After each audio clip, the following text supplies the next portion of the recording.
ലോകത്തിലെ തന്നെ ഏറ്റവും വലിയ പാരിസ്ഥിതിക ദുരന്തത്തിന് ഉദാഹരണമാണ് അരാൽ കടലും ചാഡ് തടാകവും. USSRലെ ഏറ്റവും വലിയ ഉൾനാടൻ ജലാശയവും ലോകത്തിലെ തന്നെ നാലാമത്തെ വലിയ ജലാശയവുമായിരുന്നു അരാൽ കടൽ.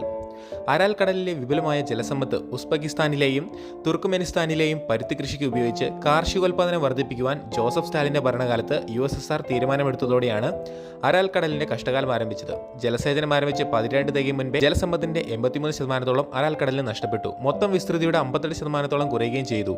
ഭൂമിയിൽ സ്വാഭാവികമായും രൂപം കൊണ്ട ആ ജലാശയം വറ്റിയതോടെ ആ പ്രദേശത്തിന്റെ കാലാവസ്ഥയിൽ പ്രകടമായ വ്യതിയാനവും വന്നു. പതിവില്ലാത്ത പകർച്ചവ്യാധികളും വ്യാപകമായി. പകർച്ചവ്യാധികളും മരണങ്ങളും തുടർക്കഥയായതോടെ നിരവധി പേർ ഈ പ്രദേശം ഉപേക്ഷിച്ചു പോകുവാൻ നിർബന്ധിതരായി. ഉപജീവനം നിലച്ചതോടെ ജനങ്ങളുടെ പലായനത്തിന് കാരണമായി.